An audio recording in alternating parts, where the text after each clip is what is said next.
그렇다면 구체적으로 어떤 섹터가 가장 큰 수혜를 입게 될까요? CFTC의 첫 번째 이니셔티브가 현물 상품 상장에 초점을 맞추고 있기 때문에 가장 먼저 수혜를 보는 자산은 이미 CFTC 규제 플랫폼에서 가장 주목받는 코인들,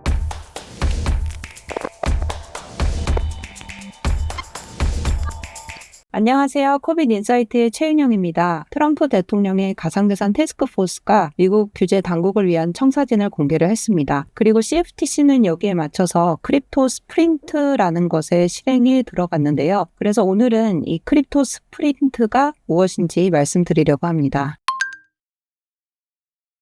가상자산 업계에서 CFTC가 SEC보다 더 친크립토적인 규제 기관으로 인식되어 온 것은 잘 알려진 사실입니다. 그 이유는 무엇일까요? 바로 두 기관의 권한 차이 때문입니다. SEC는 증권시장을 감독하지만 CFTC는 상품과 연계된 파생상품 시장을 담당을 하죠. 또한 원자재 현물 시장에서의 사기와 시세 조작에 대해서도 CFTC가 집행 권한을 갖고 있습니다. 예를 들어서 CFTC는 이미 CME와 같은 연방 감독하에 거래소에서 이루어지는 비트코인이라든가 이더리움 같은 파생상품 거래를 감독을 하고 있습니다. 그리고 설령 어떤 코인이 선물 상품으로 상장되지 않았더라도 현물 시장에서 사기나 조작이 발생하면 CFTC가 나설 수 있습니다. 물론 CFTC가 현물 거래 전부를 규제하는 것은 아니지만 필요한 권한을 가지고 있고 무엇보다 혁신 친화적인 감독자라는 평판을 쌓아왔습니다. 특히 주목할 만한 점은 CFTC 규정 하에서는 거래소가 새로운 파생상품 계약을 자가 인증이라는 간소화된 절차를 통해서 상장할 수 있다는 사실입니다. 요건만 충족을 하면 CFTC가 별도로 제동을 걸지 않는 한 곧바로 상장이 가능하다는 의미이고요. 가상자산 사업자 입장에서는 단순함, 신속함, 그리고 명확성을 제공하는 규제 기관이라는 것을 시사하기도 합니다. 반대로 SEC는 바이든 행정부 시절에 게리 겐슬러 전 위원장 체제에서 가상자산 산업 성장을 적대적으로 대한다는 평가가 지배적이었습니다. 트럼프 2기 행정부 하에서 새로운 SEC 지도부가 들어서긴 했지만 여전히 전통 증권 규제가 그대로 적용되는 부분이 있기 때문에 가상자산 업계 입장에서는 상대적인 제약을 느낄 수밖에 없는 거죠. 이 때문에 업계는 오래전부터 공개적으로 이 문제를 제기해왔고 막대한 자금을 투입해서 로비 활동도 이어왔습니다. 대표적으로 코인베이스는 올 초에 의회에서 CFTC에 명확한 현물시장 감독 권한을 부여해야 한다고 공개적으로 요구하기도 했습니다. 최근 백악관 보고서에서는 CFTC와 SEC가 기존 권한을 활용해서 연방 차원에서 가상자산 거래를 가능하게 해야 한다라고 강조를 했고요. 더 나아가서 비증권성 가상자산에 대해서는 CFTC에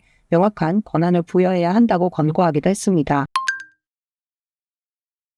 8월 1일 CFTC의 캐롤라인 팜 위원장 대행은 크립토 스프린트 출범을 공식 발표했습니다. 이는 백악관 보고서의 권고를 실제로 이행하기 위한 움직임이죠. 이 스프린트에 따르면 CFTC는 자체 등록된 선물 거래소에서 현물 가상자산 거래를 가능하게 하는 이니셔티브를 열었습니다. 여기에는 앞서 언급한 CME처럼 이미 비트코인이나 이더리움 같은 선물을 상장하고 있는 연방 감독하의 거래소들이 포함이 됩니다. CFTC는 업계 관계자들에게 현물 가상자산을 DCM, 그러니까 지정 계약 시장이라는 곳에 상장하는 방안에 대해서 의견과 제안을 요청을 했습니다. 참고로 DCM이란 CME-같이 등록된 선물 거래소를 말합니다. 여기서 현물 거래란 파생상품이 아니라 실제 가상자산 자체를 거래하는 것을 뜻합니다. 즉 기존의 규제 틀을 위해서 실물 기반 거래를 어떻게 구현할 수 있을지 업계의 피드백을 직접 받고 있는 겁니다. 여기에는 앞서 설명드린 자가 인증 제도도 포함이 되는데요. 요건만 충족이 되면 빠르게 새 상품을 상장할 수 있도록 하는 제도죠. 또한 CFTC는 이번 발표에서 만약 어떤 가상자산이 SEC 규제 대상인 투자계약증권과 얽히는 경우에는 어떻게 처리해야 하는지와 같은 예외 상황도 함께 지적을 했습니다. 즉 본격적인 제도화를 확정하기 전에 현실적인 피드백을 충분히 받고 싶다는 의도로 풀이가 되는데요. 그리고 일정은 굉장히 빠른 편입니다. 8월 18일까지 의견 제출이 이미 마감이 됐고요. 왜 이렇게 서두르냐면 백악관 보고서가 이미 명확한 지침을 내렸기 때문입니다. 이 보고서에서는 CFTC와 SEC 모두가 의회의 새로운 새로운 입법을 기다리지 않고 기존 권한을 활용해서 연방 차원의 가상자산 거래를 가능케 하라고 했습니다. CFTC는 말 그대로 주어진 명령을 신속히 집행하고 있는 거고요. 중요한 점은 이 크립토 스프린트가 단순히 한 번 공지하고 끝나는 이벤트가 아니라는 겁니다. CFTC는 이미 오래된 가이던스를 폐지하고 새로운 지침을 발표했고요. 24시간 거래와 무기한 선물에 대한 공개 의견도 받고 있는데요. 이런 내용들을 종합해 봤을 때 이번 현물거래 이니셔티브는 새로운 규제 프레임워크 속에서 굉장히 중요한 토대가 될 수 있다고 볼 수 있습니다.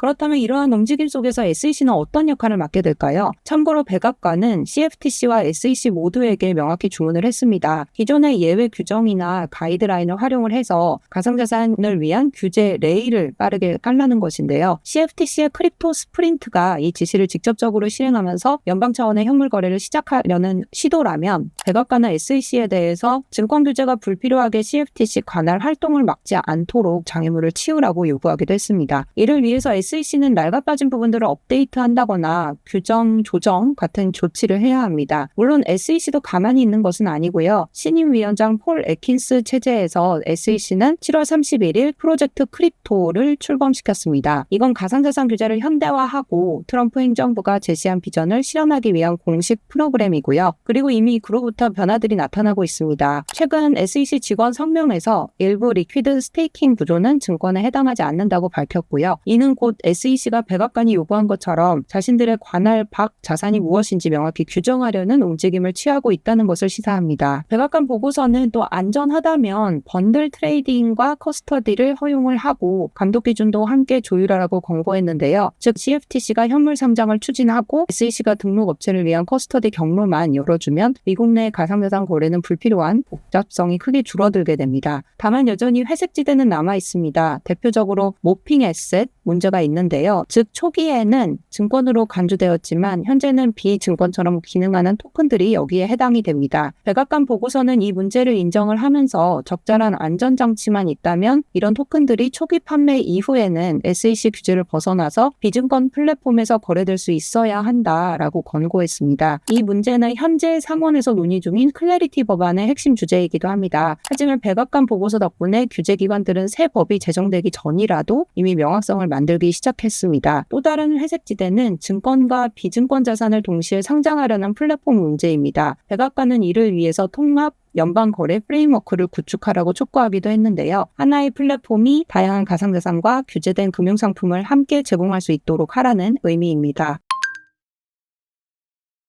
이 모든 게 가상자산 시장에는 긍정적으로 작용할 것은 분명한 것 같습니다. 그렇다면 구체적으로 어떤 섹터가 가장 큰 수혜를 입게 될까요? CFTC의 첫 번째 이니셔티브가 현물 상품 상장에 초점을 맞추고 있기 때문에 가장 먼저 수혜를 보는 자산은 이미 CFTC 규제 플랫폼에서 가장 주목받는 코인들, 즉 비트코인과 이더리움이라고 할 수 있습니다. 이 두 자산은 이미 CFTC 감독 하에 선물 거래소, CME 같은 곳에서 어느 정도의 거래량을 확보를 했습니다. 여기에 현물 상품이 같은 거래소에 추가가 된다면 마찰없는 확장 경로가 열리는 셈이고요. 다음은 솔라나와 XRP 같은 주요 알트코인입니다. 이들도 이미 규제된 선물 상품이 존재를 하고 물론 거래량은 BTC나 이더에 비해서 적지만 그만큼 현물 상장이 이루어진다면 상대적인 파급력이 더 클 수 있다고 생각이 듭니다. 하지만 이번 변화가 단순히 가격 상승에만 국한되는 것은 아닙니다. 현물과 선물이 동일한 미국 거래소에서 상장이 되면 소위 베이시스 트레이드라는 전략이 훨씬 더 수월하게 이루어지는 거고요. 베이시스 트레이드라는 것은 현물과 선물의 가격 차이를 활용하는 전략입니다. 현물 비트코인을 매수를 하면서 동시에 비트코인 선물을 공매도 해서 두 가격 간격에서 수익을 얻는 방식이죠. 알트코인의 경우는 현재 이 격차가 굉장히 큰 편인데 CFTC에 제한된 프레임워크는 이런 전략을 미국 내 규제 환경에서 훨씬 쉽게 수행할 수 있게 만들 겁니다. 결과적으로 미국 시장으로 더 깊은 유동성이 유입이 되고 미국 내 가상자산 시장의 탄탄한 성장 기반이 마련될 수 있다고 생각이 듭니다. 또한 CFTC는 24시간 거래와 무기한 선물 상장도 적극 검토 중인 것으로 알고 있습니다. 코인베이스가 최근 무기한 선물을 시범적으로 도입을 했지만 CFTC가 이를 전면적으로 승인을 하면 시장 한도가 크게 바뀔 수 있습니다. CFTC의 의견 제출 마감일이 8월 18일이었고 SEC도 프로젝트 크립토를 추진 중이긴 하지만 모든 과정이 완료되는 정확한 날짜는 아직 정해져 있지 않습니다. 따라서 여기서 주목해야 할 것은 CFTC의 현물상장 이니셔티브에 대한 초기 의견서입니다. 이 의견들은 공개가 되고요. 특히 초반에 제출된 것들이 방향성을 미리 암시하는 경우가 많기 때문에 의견 수련이 끝나면 규제 변화를 향한 모멘텀이 더욱 가속화될 것으로 예상이 됩니다.